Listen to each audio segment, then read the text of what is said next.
go.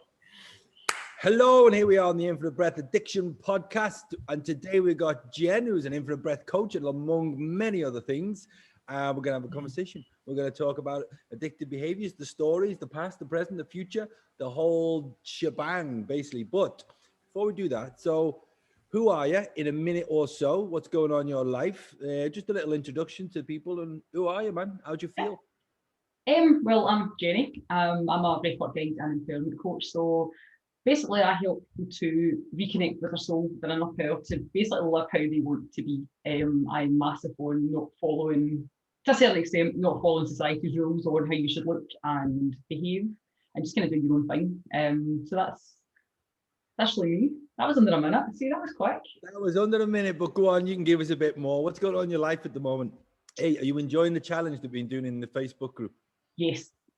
I can literally talk for Scotland though, so I'll try and slow my voice down as well because I talk too quickly. And then you talk and I talk and we've got a Scouse and a Scottish one on the call. We might have to actually try a little bit. There's one thing with your mic, it's okay, but it muffles a bit. So maybe just a touch with the slowing it down, but it's okay. But I will. My broad Scottish accent that I don't hear. But anyway. Yes. Nice one. Well, look, we're going to dig right in, but what I've been doing the last couple of times, is ask 10 questions, and these are general questions. This is nothing too deep, just for quick fire answers, okay? And it's nothing deep, it's just to get an idea of who you are. And the first thing that comes to your mind, you say it, and I'll be looking down occasionally, only because I'm looking at the questions. I can't remember every single one of them yet. Quick fire question. I'm going to say that you've got to answer them dead quick. So essentially, we're going to try and do 10 questions in a minute and a half. All right, okay. We can do it. Okay, so question number one. What is your idea of perfect happiness? Probably the way I am now, actually. My life now. Pretty happy. Okay, love it. Sorry, the place you would most like to visit? I love... No, in fact, the place... Space. Oh, I want to go to the moon. Somewhere. I'm a starseed, so anywhere up there, I'm good. But yes, the moon. Okay, I'll send you a photo. You might have seen it on Facebook of where I sleep at night. It's ridiculous. The stars. I have seen it. Yes, I have. Oh, yes. It's unreal, mate. Okay, what is your favorite color and why? Probably pink, just because it makes me happy. Yeah, the color. Okay, got it. One thing you like about yourself?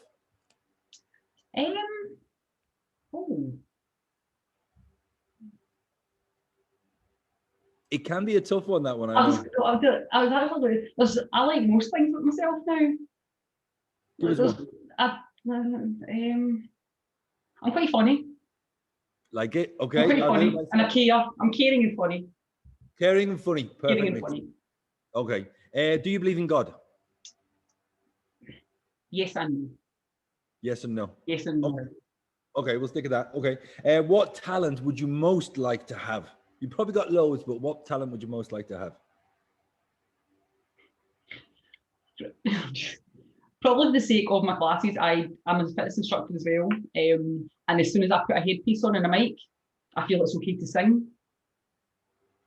And I can't sing to save myself. I am shocking. Everyone can sing, and here's someone, a friend of mine, Caro, has been sharing in the group as well, and the challenge. She's a singer, man. And she teaches kids as well. She does like music therapy, but everyone can sing. On a good day, I'll maybe we're gonna try this on another call one day. Okay. It's an ongoing joke. I can't sing. Okay. If you could be called by any other name, what would you like to be called? I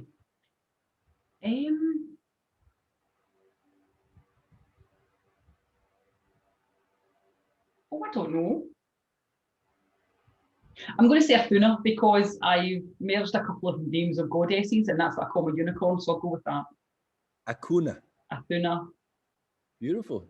Really like that. Merged Nice. All right. What is your favorite song of this week, or the first song that comes to your head?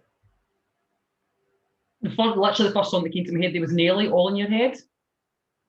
I've suddenly dug Nelly back out, and so in fact, it's all in my head. But I've dug it back out, and I've had that song going round and round my head, so I'll go with that. One of those, and it can't get out. I know what I mean. Okay, what's your favorite swear word? Go for it.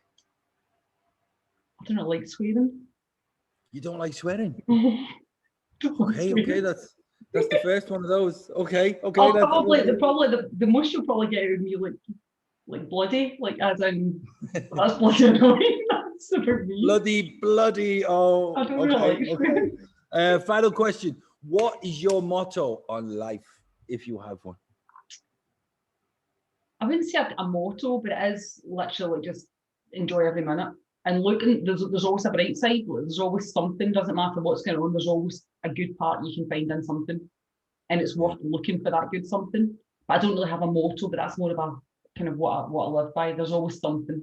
There's always there's a lesson to be learned in everything you do, whether it seems like a good or bad thing, and that'll move you to a better place.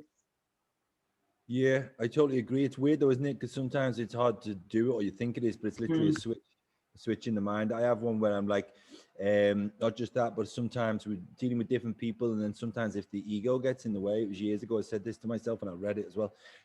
You can learn something from everyone, you know, because sometimes we can think we know it, but then people really surprise you as well. So it kind of fits in with that. Beautiful. Thank you very much. 10 little questions. I would say a little bit longer than a minute and a half, but still good. Like it.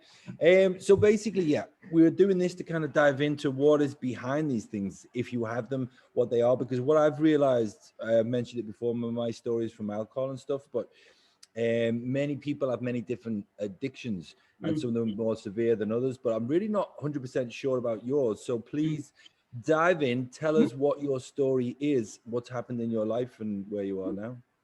Okay, so I probably, when I'm speaking to you today, I had an eating disorder, exercise addiction and movement compulsion. It all started when I was really quite young. I don't ever remember a time that I was happy with me.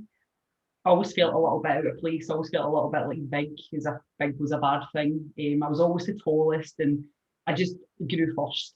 And I always felt quite kind of like big in comparison to everybody, height-wise and everything-wise. And when I was 8, I turned vegetarian, and that's when I kind of started to cut out this and cut out that. I got diagnosed with anorexia when I was 14, but I don't really remember much. That whole time was just a massive blur. So I feel as though I've lost a lot of my childhood, a good few years. It's just a total blur. I can't remember it. This was back in the 90s. So I was born in 82, so this was like mid-90s. And basically I got diagnosed, and I was sent away and told to gain a certain amount of weight within that week. And if I hadn't gained it, I would have been hospitalised. So I did. But it basically entailed I could drink a lot of water and gain the weight they wanted me to do. And that was it. I never get any help. I never saw anybody. Nothing. So I really, from that time, I never recovered at all.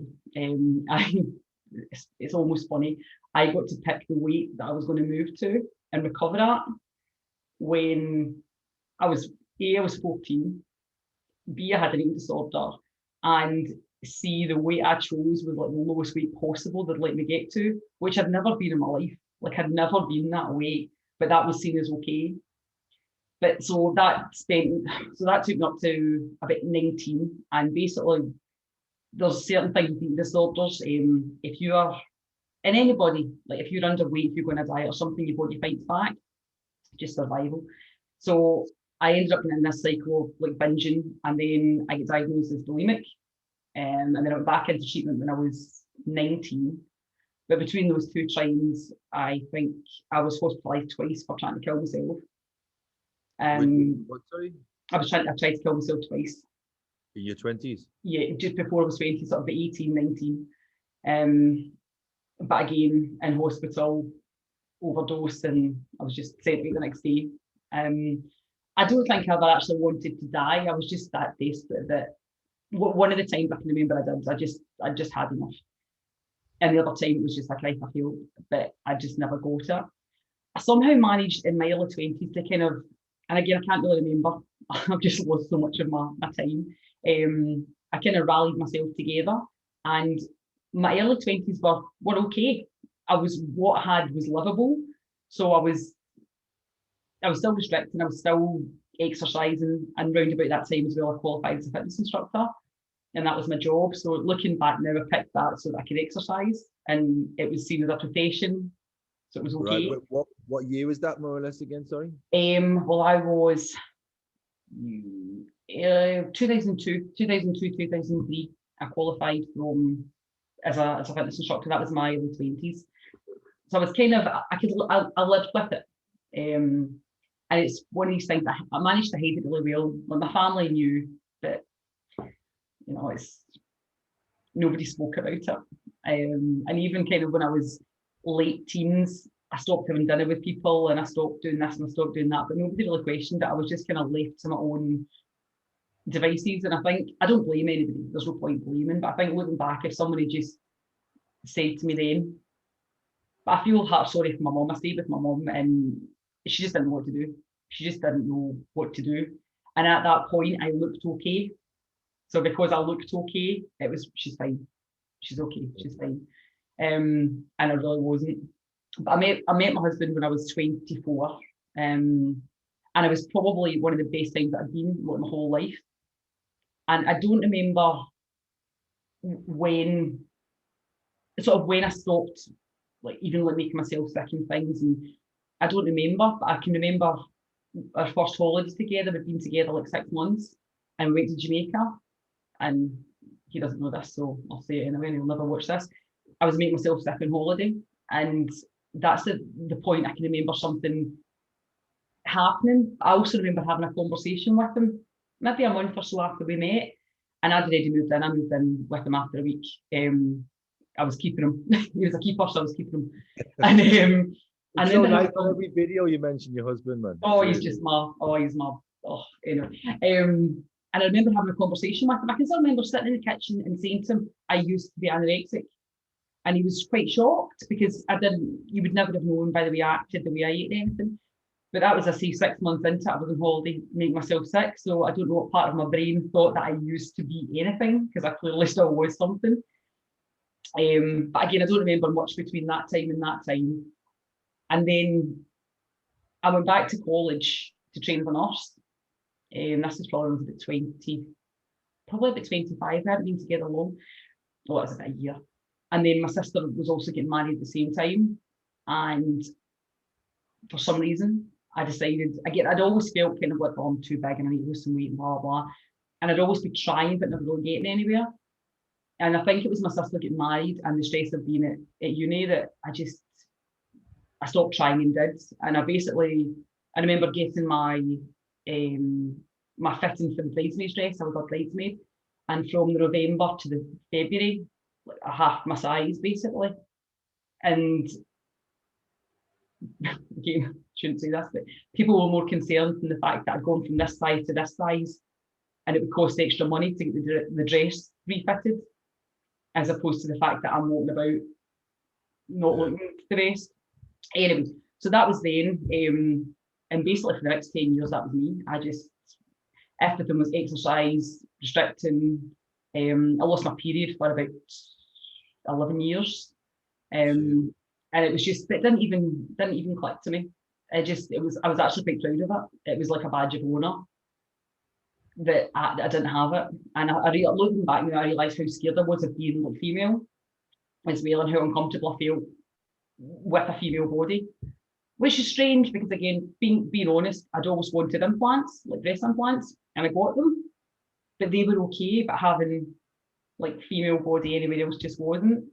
Yeah. But anyway, so I carried on that for 10 years, and it's slowly over time, I just get more and more hacked off, and more just, I can't take this.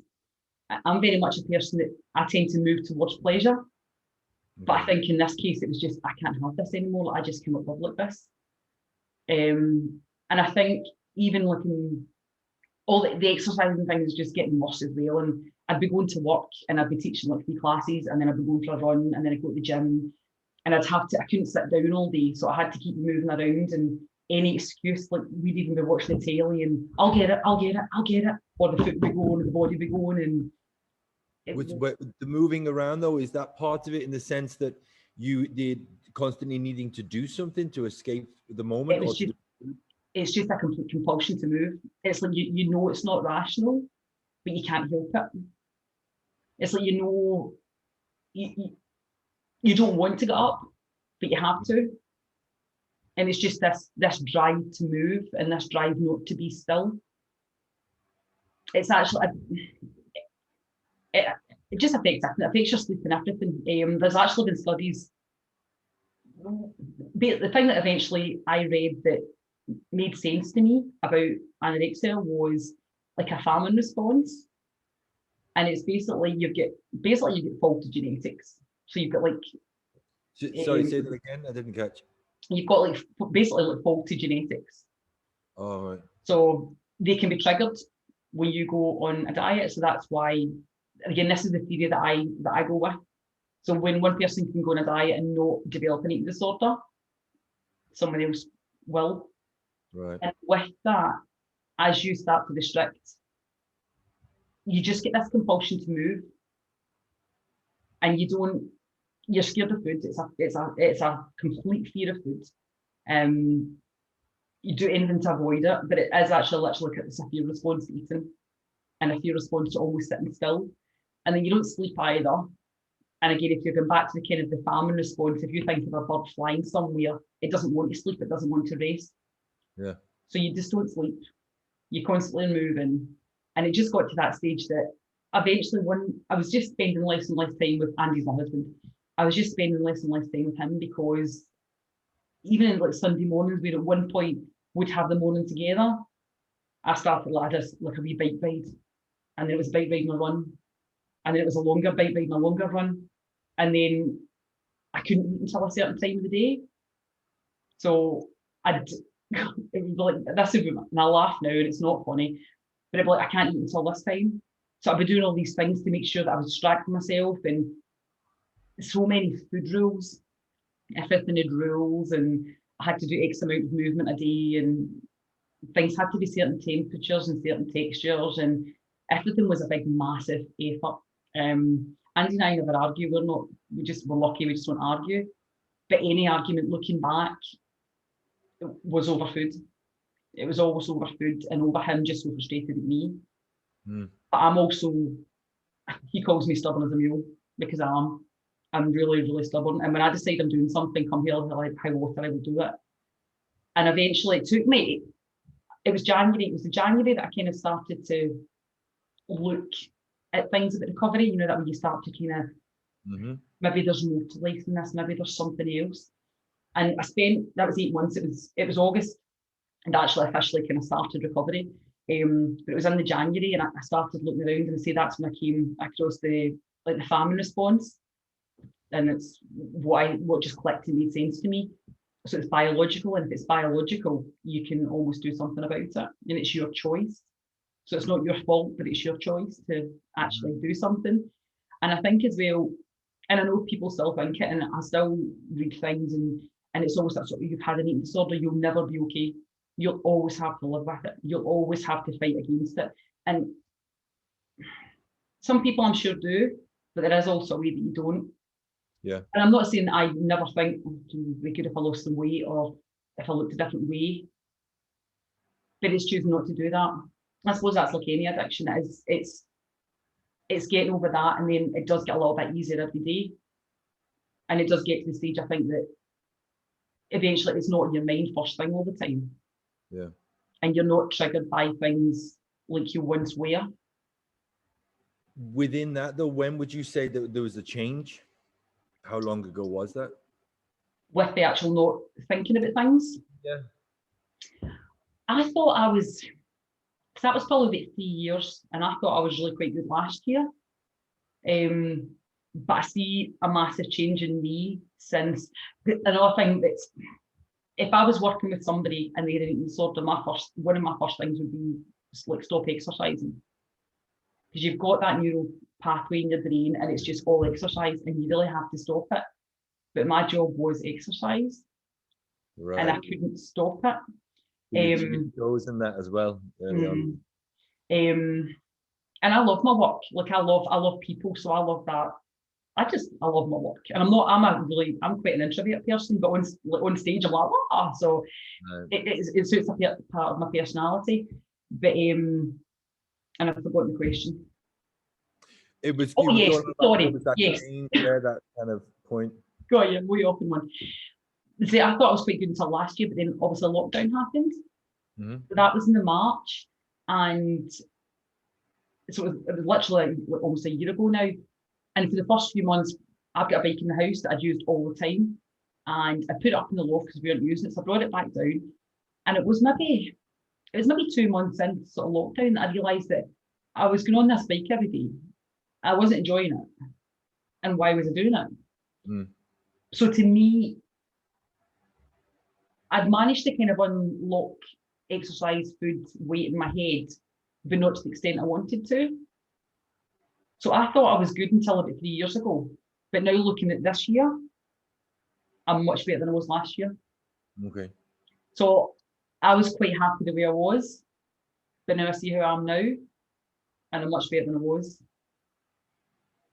If that makes sense. Yeah. It's almost like I thought I was in a really, really good place, and I was. I think because I feel as I've lost a lot of my life. And even Andy will say things to me like, such and such happened X amount of time ago, and I'll be like, what? I don't remember. Well, let's going back there for a minute. See, that fascinates me because there's a few things you said that are really interesting because I don't know what it's like, and I haven't spoken to that many people about it with the eating disorder and stuff. But I do know that behavior, let's call it compulsive behavior, that if you don't do that thing, something's bad's gonna happen. You know, if I didn't have that beer, I'd have to and it wasn't just about facing reality, it was just the whole body was going to react in a different way. I got told for me, from my story, it's a mental and physical illness. It took me a while, but I did get it eventually, because the body and all these reactions in the brain, when you take that thing, as in maybe I don't know if it's the same, but for you to avoid the food and just keep moving. But with me, it was the alcohol. But going back, can you think of any particular time? You said that you've blocked things out. Now, if you really went deep and took a bit of time and tried to go into those, like when you mentioned you were 8 and then you were 11 as well, I think, is there any moments or things that happened, like people saying things to you that you think of? Yeah, I can remember certain bits. I can remember, must have been before I was 8, but even something like I can remember the points that made me hate myself more, like getting weighed by the school nurse and being terrified of being bigger than everybody.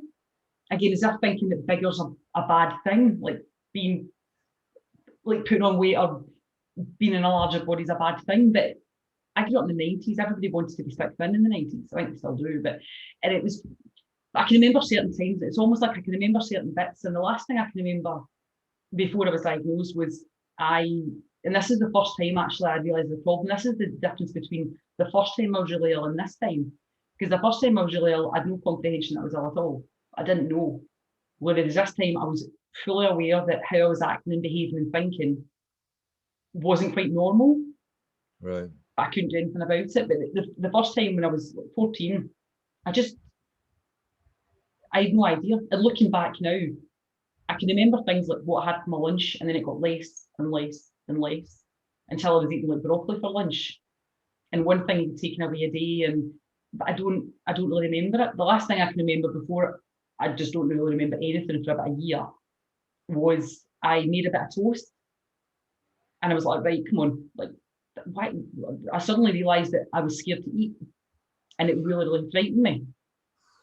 So I made a bit of toast, and I can still remember sitting down, and I went to eat this toast, and I was terrified of eating it, and I didn't know why. I just knew that I was. And again, I'm not saying anything against anybody, but it was that morning that I said to my mum, and she was like, "I'm just too."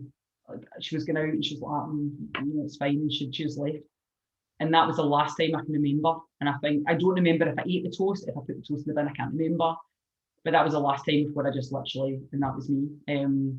Until and I don't even know how long it was later, maybe a year or something. It was just not long after I'd been diagnosed. And I remember it again in my bedroom in my mum's house, and I looked in the mirror, and it was like somebody flipped the mirror and actually saw how I looked.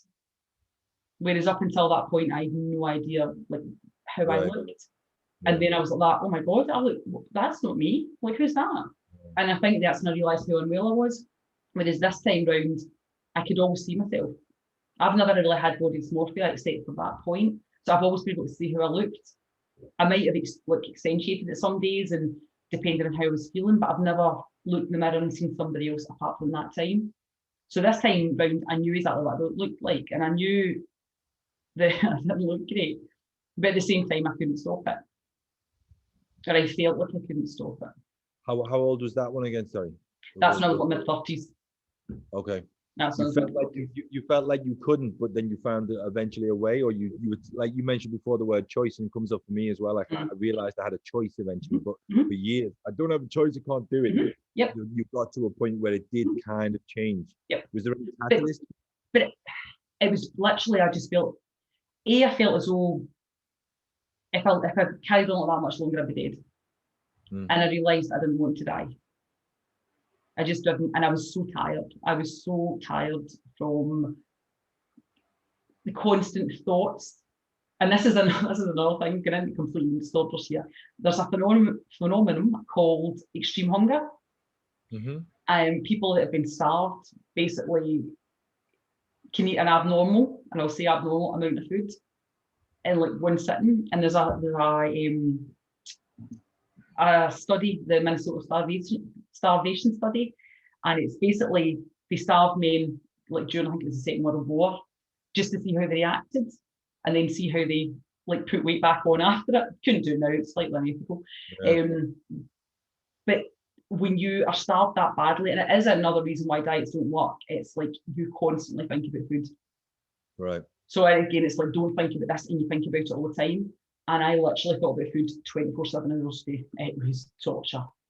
It was, and it's not even like, oh, I fancy that. It was just constant.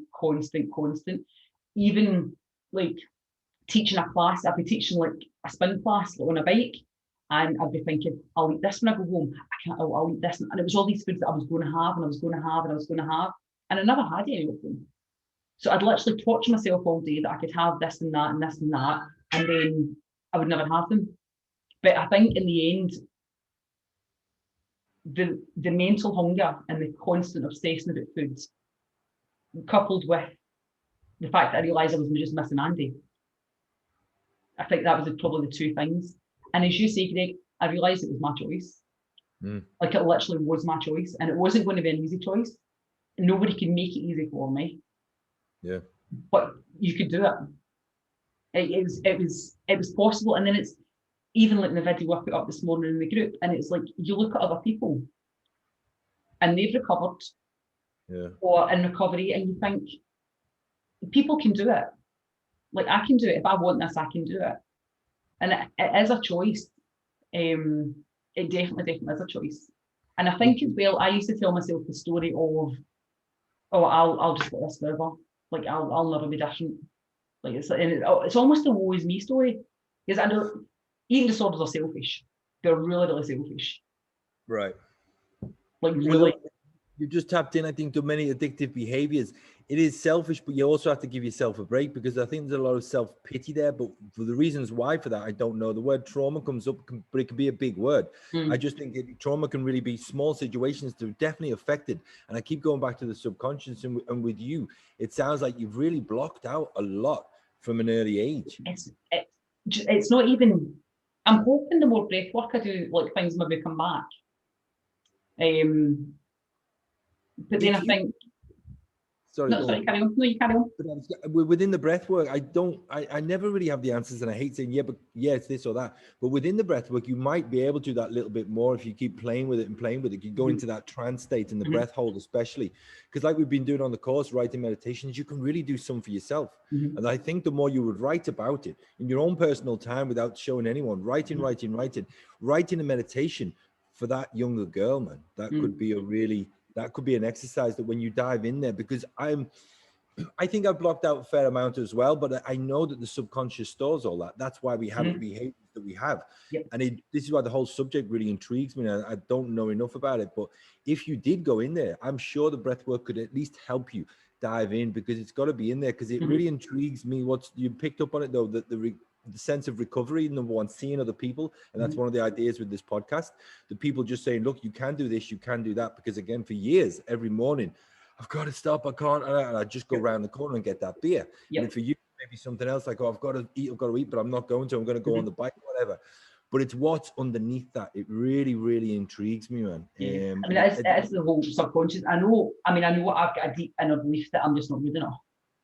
And I know I've still got it. And it doesn't matter what I do, I've always got this, I'm just not good enough. I'm at that stage now that nothing really, I don't stop doing something. So if I want to do it, I will go and do it. But even though I fully believe that I'm not good enough to do it, I'll still do it. I've gotten to that stage where I just push through. But I know I've got this really deep core belief of not being good enough. And I don't know where it's come from. I don't know if it's just built up and if it's been one event.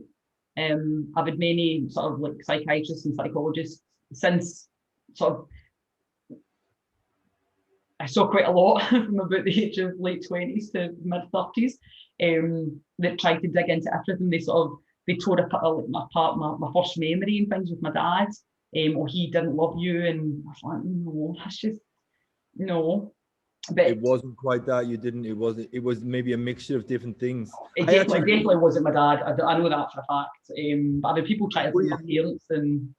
Yeah, because I just want quickly. I worry about that sometimes. I think some people genuinely do have one particular point in a certain traumas and things, but I worry to pinpoint it on one thing. Because like if I quickly just go back to mine and like emotional problems with relationships and stuff and trust and things and loss, because my mum died when I was 9, all of a sudden she's there and then she's gone. Now it's a big, huge one, but is it just that? Is that why I drank so much? No, man, no. There's a myriad of reasons, but it's part of it maybe.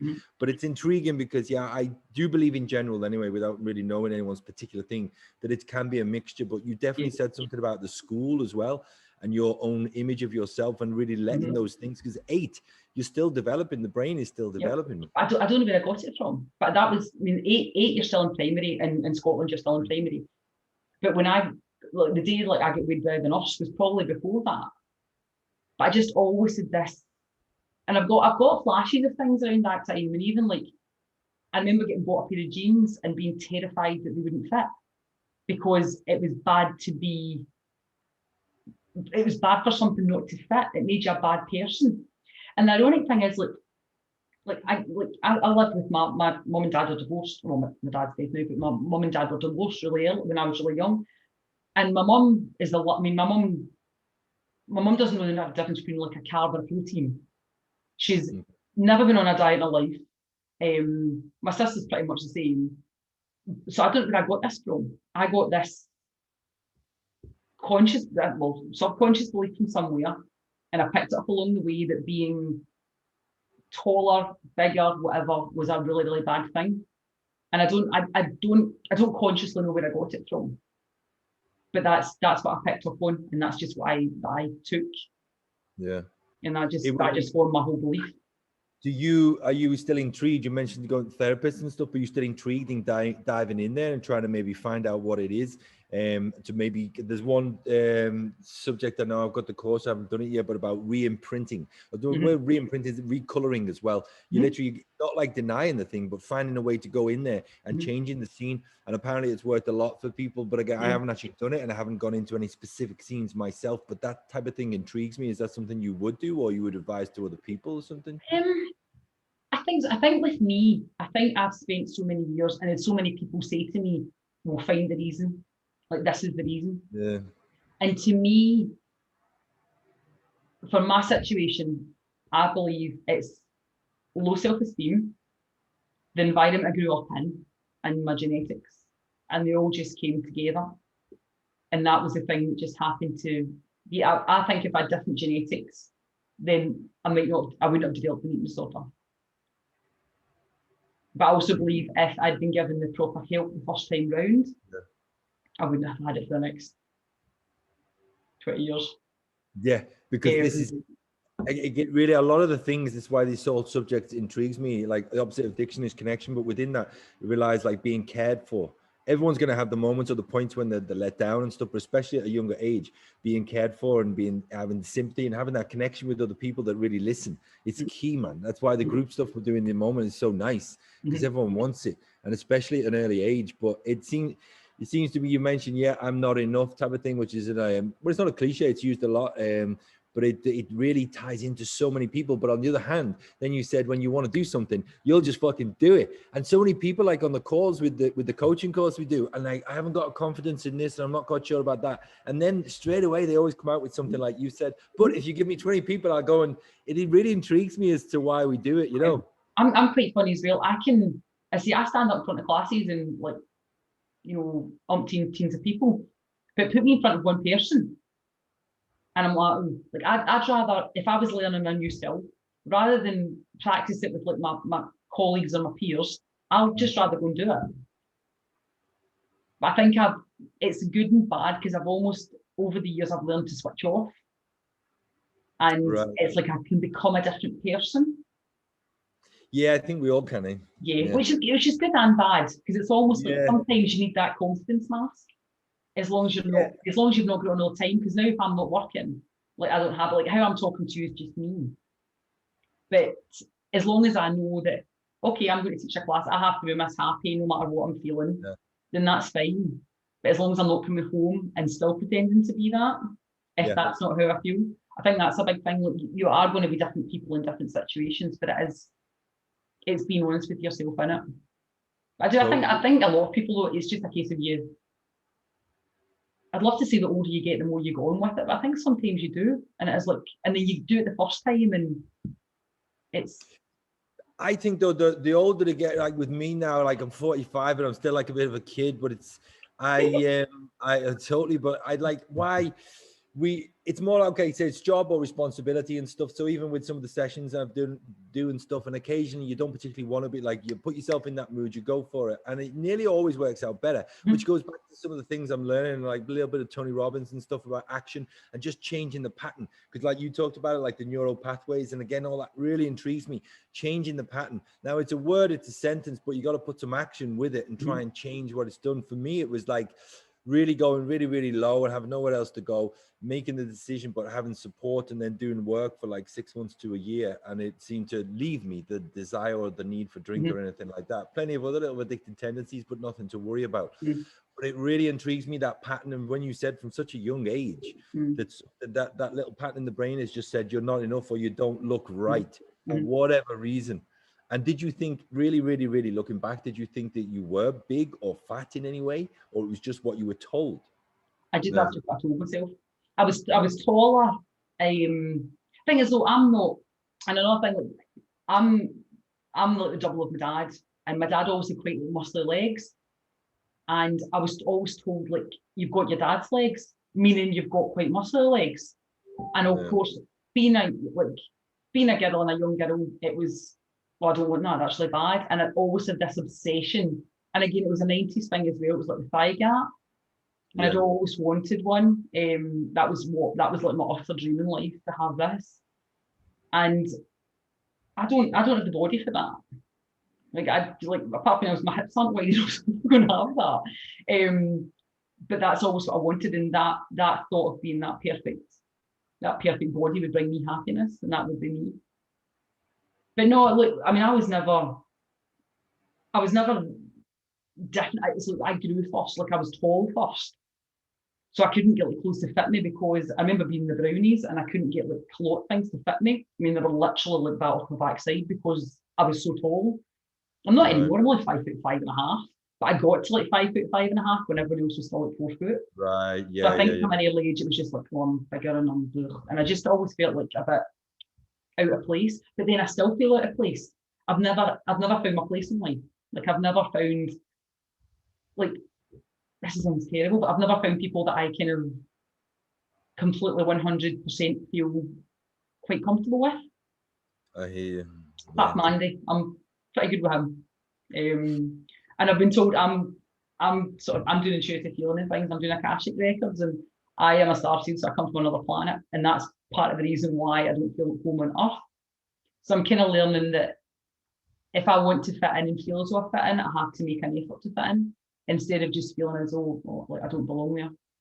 I'll just and I do always have a sort of like, well, they don't like me. They don't what? They don't like me, or But I believe, man, this has got to go back to that early stuff. It really has, and once that's planted in the mind, you grabbed onto it, and it's taken over your life, man. Again, but again, it's quite funny because, and this has gotten worse, and I don't know how you feel about social media. This has gotten worse. It's only something I've realised over the last month or so. If I'm teaching a class and someone comes up to me and doesn't like my music or doesn't like what I've done in the class, I'll take the feedback. I'll maybe change something depending on maybe what other people think. But I won't take it personally. Like I won't take it as like something on my character or something I've done wrong. But I've realised over the last like maybe couple of months that I've developed this like fear of social media and almost fallen into I need to be perfect. It's social media is a fucker. It's great as well, but it's finding that balance between the two. And I actually blocked a few people because I was comparing to what they were doing on Facebook, and I realized it was bothering me more than I would actually like to admit. But we're here on this call, so I will admit it, and I fucking blocked them. And I was like, oh, because I'm seeing this, and I'm like, it's affecting me more than I realized. Yeah, like, I've got this little bit of competition in me. Why is that? And I'm thinking I'm reasonable, but it's still underneath, and it actually helped. But it's social media in general. I think it could be a lot worse for actually women as well, especially with the body image. It's unbelievable, especially Instagram.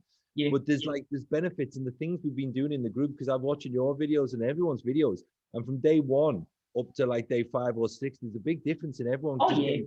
Because I think, especially within a little group like that, it's reasonably big as well. Quite a lot of people could see it. You get more and more comfortable over time, which I hope it really helps. That's kind of the idea, you know. But, I'm really picky with who I follow and things on Instagram now. Right. Apart from that, I've really got no interest in seeing somebody like kicking about their underwear. I can see myself kicking about my underwear, so things like that don't really bother me. Right. I really am now, like, everyone's different body shape. Like, you're you, great. You do you, I'll do me. Things like that don't bother me. But I was never on social media before I started the business on it. I didn't even have an Instagram account. So social media's never really been my thing. It can take a while to get into it, but business-wise, we need it, you know. I think it does. You just need to keep an eye on it's just you need to be completely honest with yourself. Like if you're there is a couple of people though that I am quite good friends with, and I've realised, not so much now, but I did realise, like, I'm starting to, they've got another client, or they've got this, or they've got that. Yeah. I'm like, well, I mean, they're them and I'm not. But I think it's admit it to yourself. And it's horrible to admit it to yourself. Especially if you know that person and you know they're a nice person, and I don't want to compare to other people. Like, I don't want to be that person. It's funny, isn't it? Because it's like triggers. And I've been told many times, the triggers that get you is because you see something in the other person that you've got. And you're like, fuck. And I know it. And it happens quite a lot with me. And it was the same reason I realized there was a bit of competition there. And I was like, man, what am I doing? I know it's unhealthy. I know that normally I don't really have it, but it's definitely there. It's definitely underneath. Maybe it's just you get older, you start to do your own thing. I mean, I was always the youngest, so I had like a bit of peer pressure, and my brother's friends I was hanging around with, those are a lot older. And it was a huge difference. And many times I was like picked on, and not in a bad way, but just in certain words and ways. And then later on I got older, more mature, I was just very much comfortable in myself. But then if we go, you mentioned work, and I have the same thing. Put me in front of 1,000 people. I'm comfortable with these tools, doing the meditation, the dance in the room, because it's me, but it's not me. Yeah. You know what I mean? It's like I keep telling people, and it's a general philosophy, because they've also, oh my God, thank you so much, you've done this. I'm like, no, it's really not me. It's you. But I'm definitely a good guide. I'm good at my job, and we go here, go there. But maybe that's also that little barrier that we have. I try to break it as much as possible, but I try to make sure as well that it's about the person. But there's a barrier, so it's not quite us. So people can do what you say. I didn't like the music or such and such. And I had it when I was in Bali last year. I traveled a lot before the COVID, and it was a great learning curve, because I've done a lot of sessions anyway, but it was one particular woman, and I can spot the energy of people really quickly, and she wasn't listening. She moved out, she moved in, and it's nearly always the same. And she came up to me like 2 days later, wanted to call. I was like, yeah, I thought she wanted something. I just wanted to tell you, I've been doing yoga for 25 years, and I learned off the person who brought, straight away I'm like, fuck off. But I didn't say that. So she goes this, that, and I just think it's very confusing what you do, and blah, blah, blah, blah, blah, blah. And I don't know if, you should do this and that. And I could kind of smell it. So I was like, great, number one, because she's teaching me, which I already knew. It's not my crowd that I've mentioned, like Cochrane once or twice. There's a lot of people there that are really, I say it, really up their arse, believe they know everything. So therefore I'm going to judge you. Now, I believe I know a reasonable amount, but do I have to go and judge all these people in different classes? No, I'll just maybe don't go to that class. But with this woman, it was a godsend, because she's just not the client for me.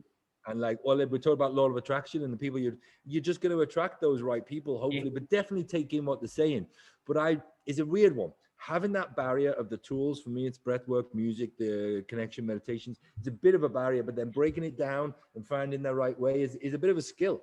You know, and not taking it personally, but then maybe it's like the calls that we're on. There's a real mixture of characters. We're very lucky because everyone is genuinely so nice, but you've got to be able to find occasionally, okay, this person's going too far, or oh, that's affected me. And it does. I'll give you another one, man. At the beginning, especially getting used to doing the calls and the different personalities and things people say. And I've been told many times, I come across as quite confident and open and all this, but I'm really, really sensitive underneath, and it would affect me for like a couple of days afterwards, things that would say, but you have to recognize it and you have to accept it and you have to see who they are, but then learn to have this bit of a barrier as well. But I do let it get to me, but the more comfortable you get in doing these things, and the job that you're doing, I believe it's probably going to help all the things that we've talked about, because you just get used to it more and get used to people saying things, and not everyone's going to believe you or go with what you're saying. And then it does go back to you're not enough, or it, picked on is an easy word, but different things that people say during your life, even if you think it's not going to bother you, it does. Because the people I've blocked on Facebook are the ones that might say things that I don't care what they say, honestly, but it relates, I've realized, back to bits in my childhood. I was always a bit of a loner, but also very, very sociable, liked everyone got on with me. But that was also a bad thing for some people that need the attention. So then they would try and pick on me, you know. Much as I think, oh, it doesn't bother me so much anymore, but one or two people say something and it gets to me, man. It really, really does. I must admit it, but it's a funny one. It's a funny one, but luckily it doesn't get to me too much. But I believe these things really underlying can cause us problems. But like you've said, recognizing it. But see, I don't have children. We're not having children, and I don't think I could handle responsibility. A wee person up until the age of 8, that wee brain absorbed enough to like a sponge.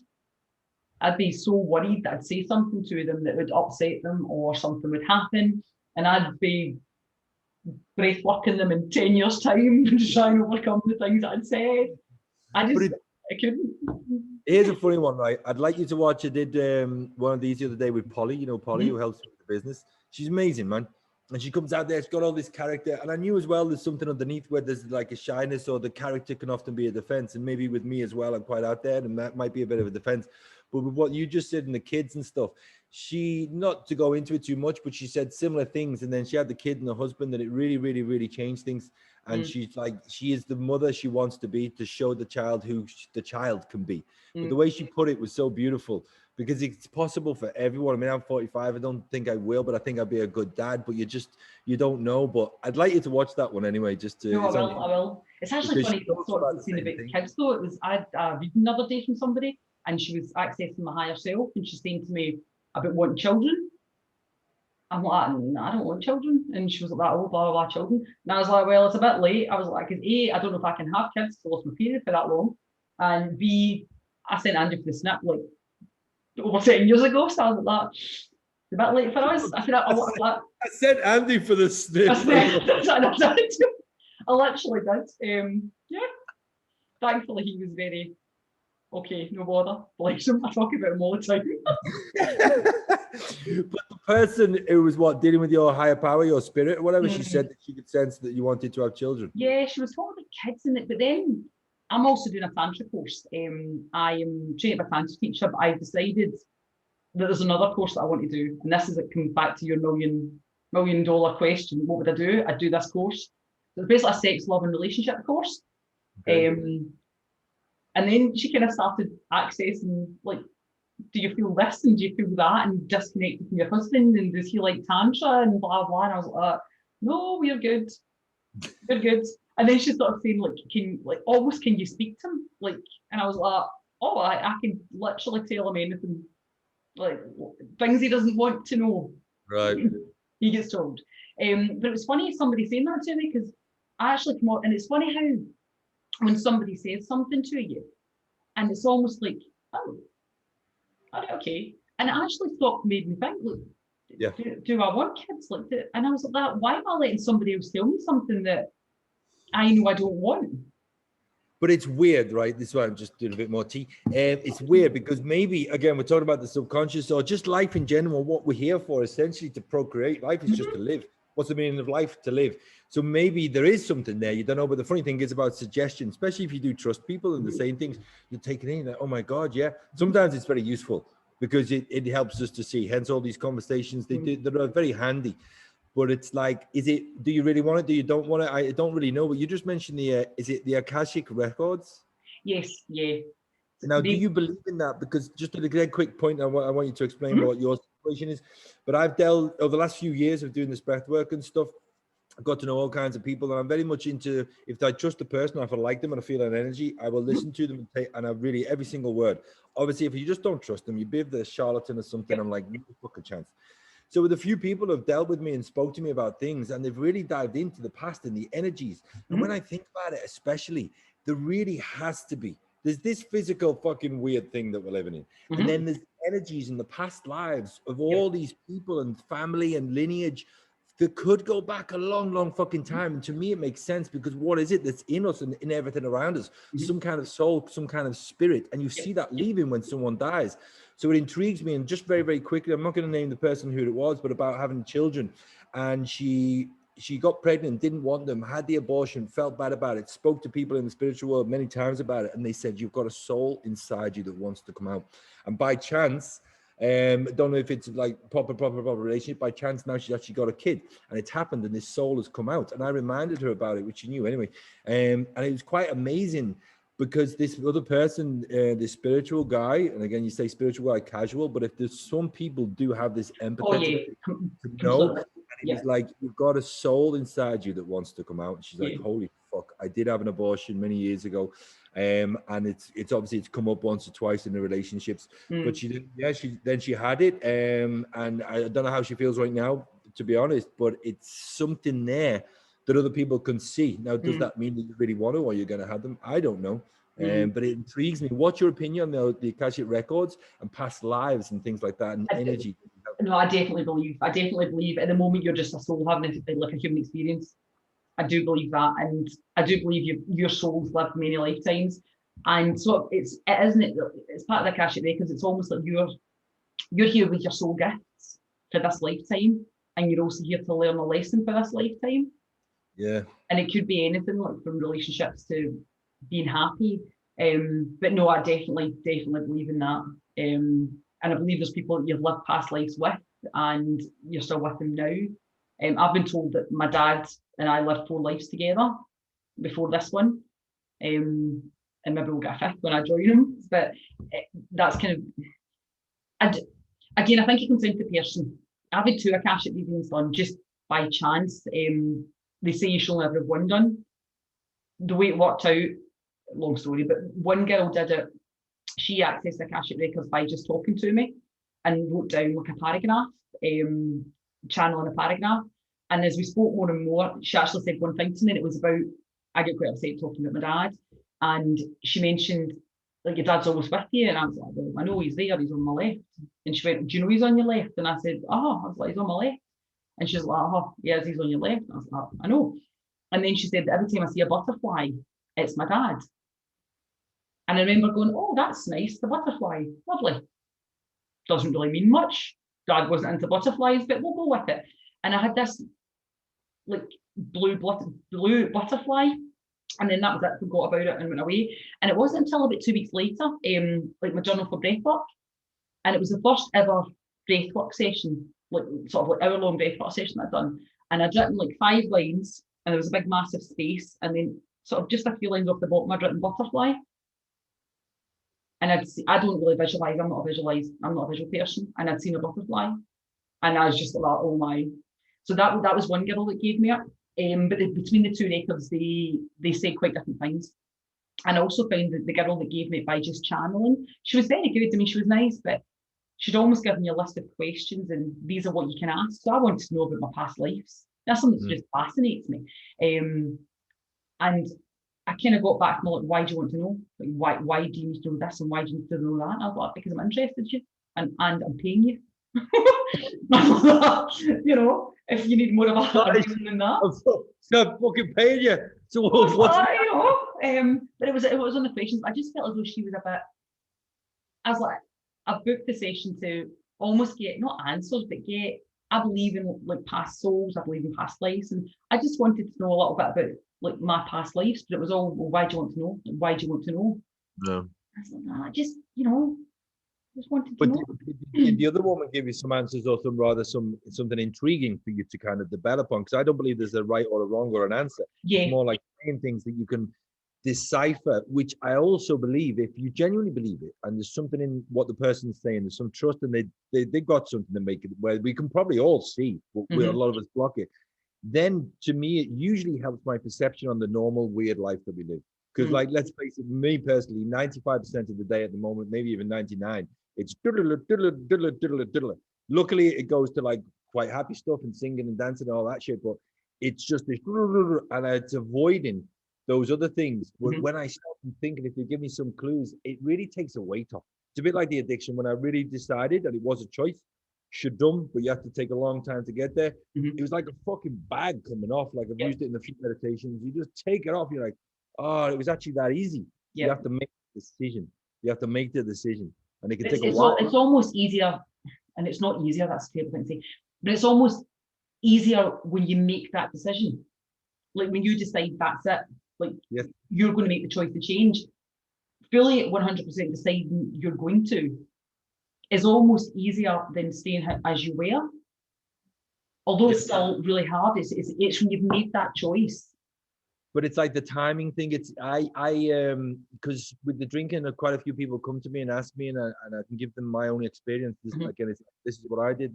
But there has to be a point when you can want to make that decision, but the right time. And I've mentioned, like, I'm smoking a bit at the moment, and I'm just not ready to like stop, because I know I kind of want it, but I've stopped once or twice in the past quite easily. And I know that I can, but it's got to be the right time, which is a tough one if someone's really in the throes of some serious addictions. But when you get to that point, I always go back to the gift of desperation. That's why in the 12 step, it mentions God, but it's not really about God, to be honest. If I use GOD, gift of desperation, is what gets you into the point of then deciding to change. But it really is about decisions. And I keep going back to that. There's another one, like self-help isn't a good word, but someone else was telling me about this guy, and he was forcefully saying it to the whole crowd. The only difference between me and you is decisions. And I was like, the fuck is right, man? The guy standing up the front of the stage, who might be a millionaire, doesn't particularly bother me at all there. And everyone else sitting there with the notepads listening, which is like me. Then what is the real difference in these people? I don't think there's hardly any difference in any of us. It's like emotions. Well, I don't want to talk about my emotions, and I know more than this. Bullshit. That's why I love the rooms in the 12 staff. It's got everyone on the same level, same emotions, different shades. I always use that metaphor because I think it's so true. But the decision to make the difference, to make the change in life. Like me, I'm faffing around a lot, and then occasionally when I get something, make the decision to go for it, it's pretty much done. But the rest is faff. And the successful people, in whatever measure, whether it be stopping addictions, doing other things in their life, focusing, going for the right people that are going to bring them pleasure, making that decision. And I know I falter a lot, but it intrigues me. And I know if we think about it, go for it, it's possible. And it goes back to the choice that we've both said.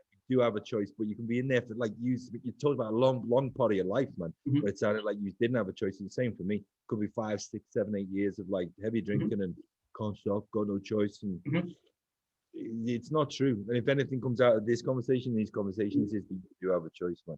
I think it almost sounds easy to say, well, you just make the choice and you do it. But I think when you've made that choice, you accept that what you have to do now, you will do. Yeah. The responsibility. I think as well as you start to see things getting a little bit better. So instead of moving away from that pain, you're starting to move towards what you actually want now. This is it. Got past a little bit, and it's making sure that you keep it, like, you're a little bit better. You don't stay there. You make sure you keep going.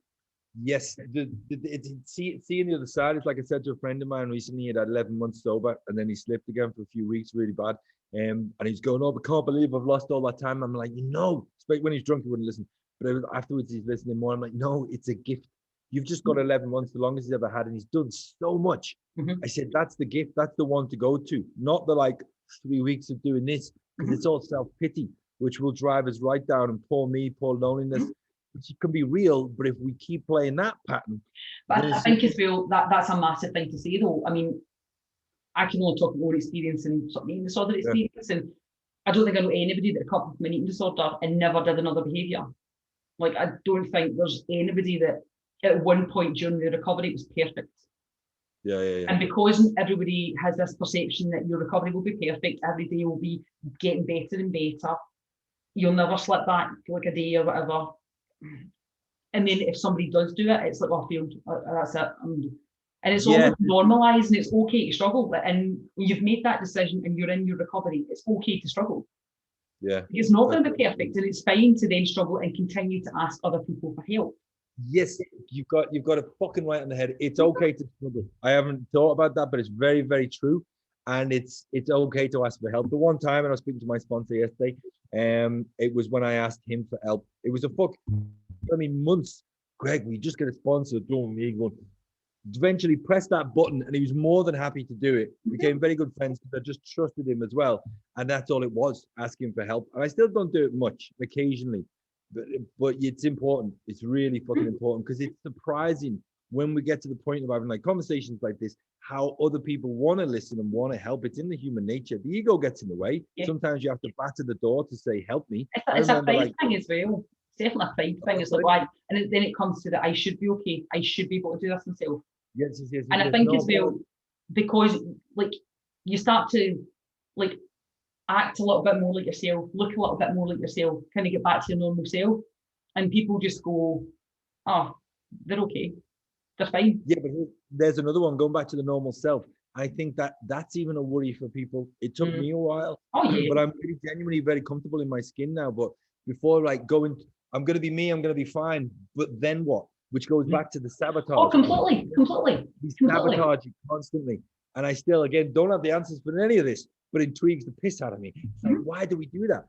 And everyone talks about it. And then even me, like I'm doing all these things, and then I often, with many alcoholics, will say you don't finish things, right? Now, again, if I'm really passionate, I really want to, and you've got to put work in, I'll do it.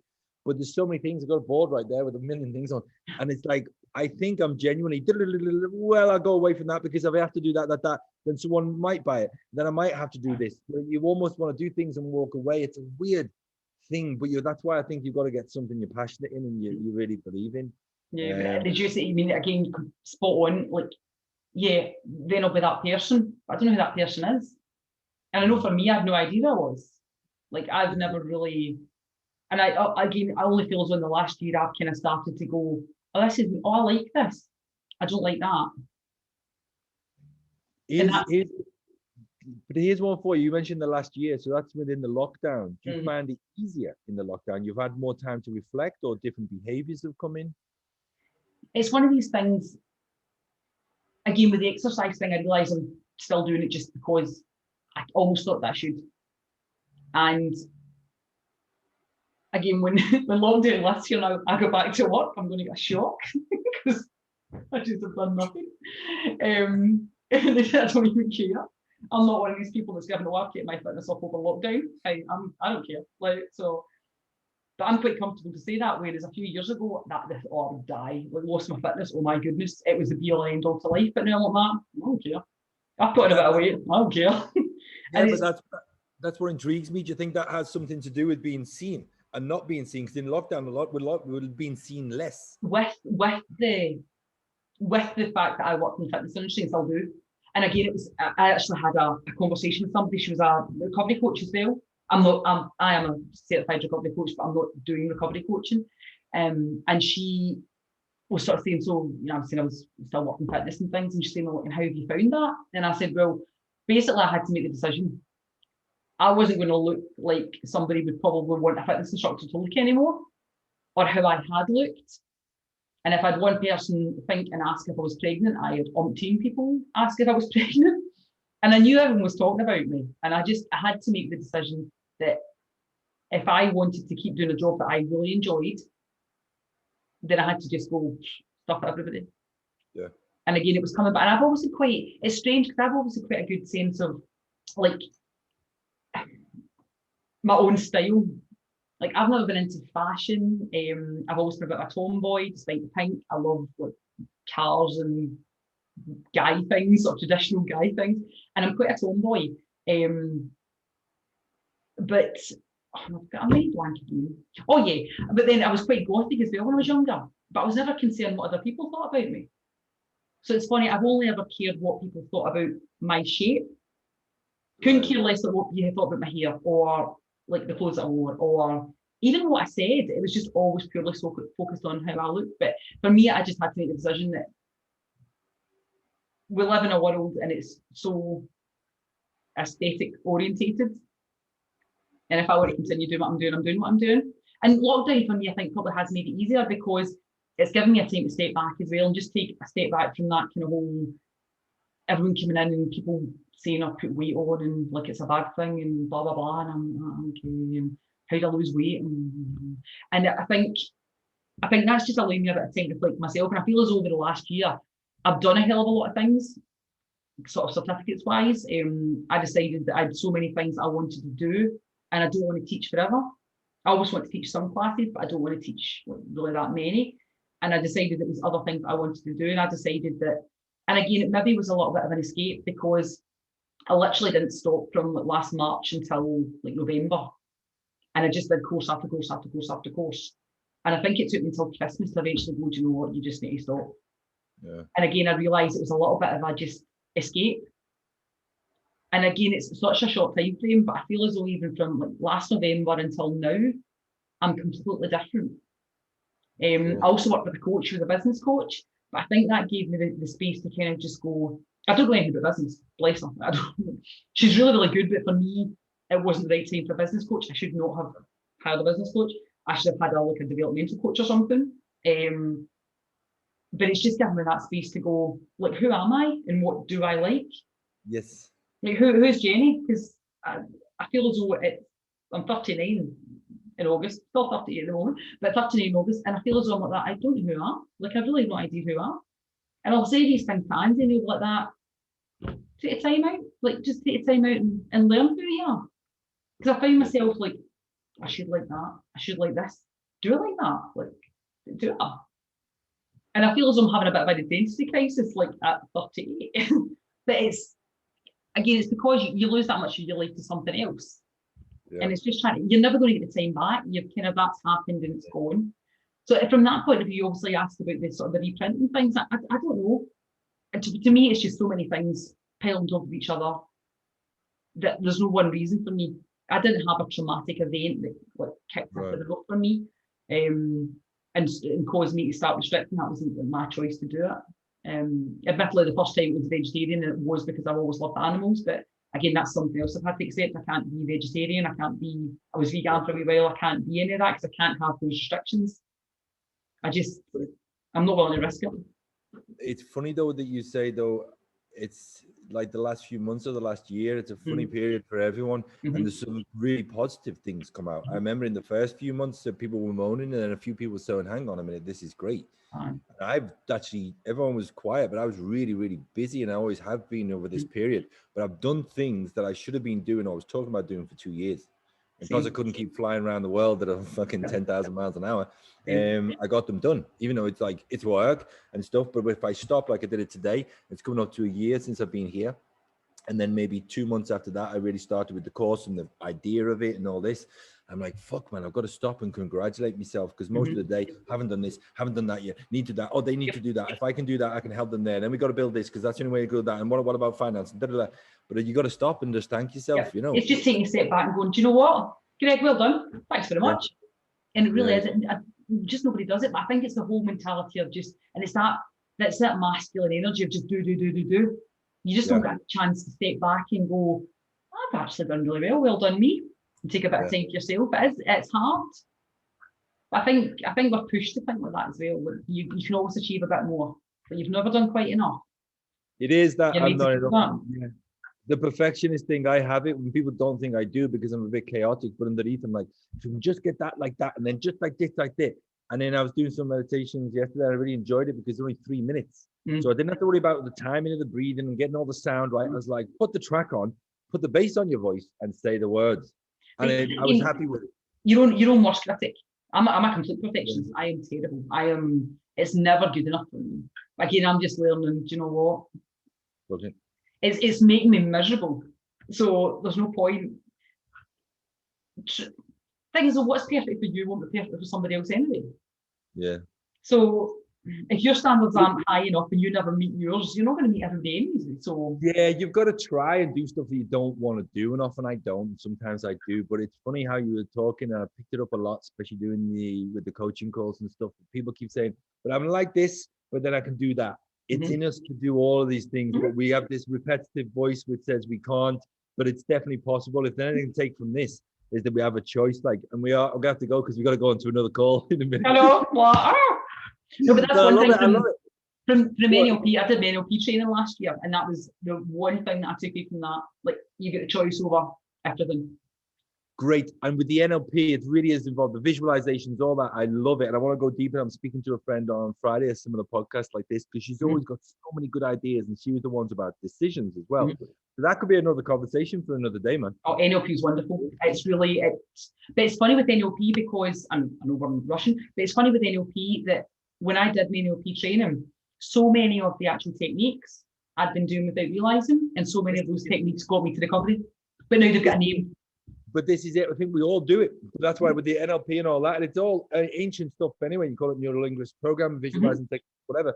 But we've all got it inside of us. Hang on, I've got blank now as well.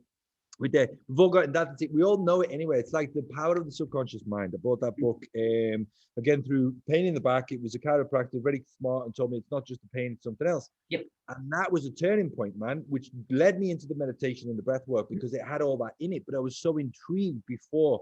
I knew bits in the book, but obviously as you're learning. I think we all know these things, but then if you can get a technique and go, okay, so I can use it for this, it really does help. That's why I get surprised many times with the breath work. I'm like, people don't know that if they exhale through the mouth a little bit longer than they inhale, then they're going to relax, and they don't. And I realized that early on. I'm going to have to keep repeating it. For me, I know it, and maybe I do it, maybe I don't. Most of the time I do, but like people just don't know it. You need to teach them and repeat a bit of it, and it's all repetition. And that's like, then they've got that tool. That's why I call them the tools and techniques. You can learn them in seconds, man. You've got it. But what you do with it is the key. That's why I'm intrigued with the course that we're doing, because I really believe that, like, there's your tools and your techniques. Learn them in a fucking day. If you don't sleep, you can learn them in 24 hours. Could be a month, but you know what I mean? You could do really if you're interested. It take me 4 months to learn this thing, which I'm like, but no, if you're passionate, bish, bash, bosh, got it. Then you put in who you are. Then all those NLP techniques, the visualizations, the things we talk about on the calls, right? What is this person? What should we help them with? They're in there, man. They're in there, but we think we do need to learn the basics. It's like TM meditation. Some people complain about it because it's basically just a mantra. But I enjoyed going and doing the 4 or 5 days because I learned it and I listened and I got it. It would have helped me a lot more if I hadn't have and thought I'd known it. So it is important to learn these things. We are going to have to go, but on the final thing, what could you say to people that's going to give them some hope if they are in a similar situation to you or what you have been in the past? You can definitely recover, and you definitely have the choice to. And if you choose to, you can. And there's none of this halfway, I'm going to struggle forever, I'm going to have to restrict forever to maintain a body weight. But if you do it, you can't stop halfway. And I think if somebody's got an disorder, you'd know what I mean by that. But you can't stop halfway in recovery. You've got to go all the way, because halfway is worse than before, and it's nowhere near where you can go. And would you say that some of this as well with recovery is a spiritual thing, connecting in some way to spirit, so you don't need to avoid things, or you don't need the substance or the not substance? I think that's quite individual. I'm quite a spiritual person. I was a little bit when I was younger, and I'm more so now. I wouldn't say that specifically helped me in recovery. Okay. I think it's something I went back to after recovery. But for me, I don't think it was specifically something. Well, it intrigues me because to me, again, it's not like boom, big flash moment. But I got told and reminded myself yesterday, speaking to my sponsor, when we talked about spirit in AA, it's really a spiritual program, but a lot of people don't get it. And he said, well, look, I just want you to think back to moments in your life when we went on to that subject, when you felt some connection, some kind of spiritual connection, whatever it be. And it really helped because I could feel it and sense it. And even as a kid, when you block out the constant thinking, then I had it. I always had it, like everyone does. But that really helped me. And it really helped me as I went through the program to realize to get away from those tendencies. For me, it's not sitting there going, oh my God, I'm connected. But having those moments when I do feel connected and takes away the loneliness. It's like the angels. We've got them waiting for us. We just got to ask them for help. I think, oh no, definitely. I think to me, with an eating disorder, you're so disconnected from you. Like you've got no even intuition, just higher self, call it what you want. There's just nothing there. You spend that long time to block it out. And I think that when you start to feel again and you let yourself feel again, and whether it's, whatever feelings and emotions are coming up, when you find that connection with yourself, you could say it's a higher connection. Yeah. But it's definitely finding that initial back to yourself. And obviously if you get something out of it. I know a lot of people do use, I know a lot of the training that I did, there are people that sort of they bring in religion to it, which again, if that helps people. I do think sometimes with the sort of like compulsive tendencies, if you're recovering because of something, like I didn't recover for Andy, I recovered for me. It has to definitely, there's got to be a balance. For so many people going into AA and then you start off and I'm doing it for your wife, I'm doing it for this fail. And then you start doing it for yourself. It's like you say, I just wanted to go back to being the person I was before the drinking got really heavy in my 30s. And it happened. And I was very happy. And that's all I wanted. It wasn't like, I'm now going to do this or that. And look, I have an ego, but I don't think it's that big. So I don't want to like change the world or go be a superhero. I just want it to be me. And if me is being quiet and lonely in a room, I can handle that. If it's me being in front of 2,000 people, I can handle that. It don't matter, man. And that I'm more comfortable with that now as well. You can have to take that from other people saying, oh, you just want to do this and do that. No, I want to do it because I want to do it. Exactly. Simple. Now I feel I've got the power to do it because you don't have those tendencies. This is definitely got to be a part 2, man. Going to the NLP, seriously, the NLP and all these things is very, very interesting. But beautiful. Thank you so much because I didn't know much about that subject before. I felt I've learned a lot and hopefully it'll help other people who watch this. So it'll help somebody. That's one of my passions in life. So yes. Beautiful. So thank you, Jenni. We'll see you in 10 minutes on the other call. Yes, I'll see you then. Take care. Thanks for being here. Ciao, mate. Ciao. Bye-bye.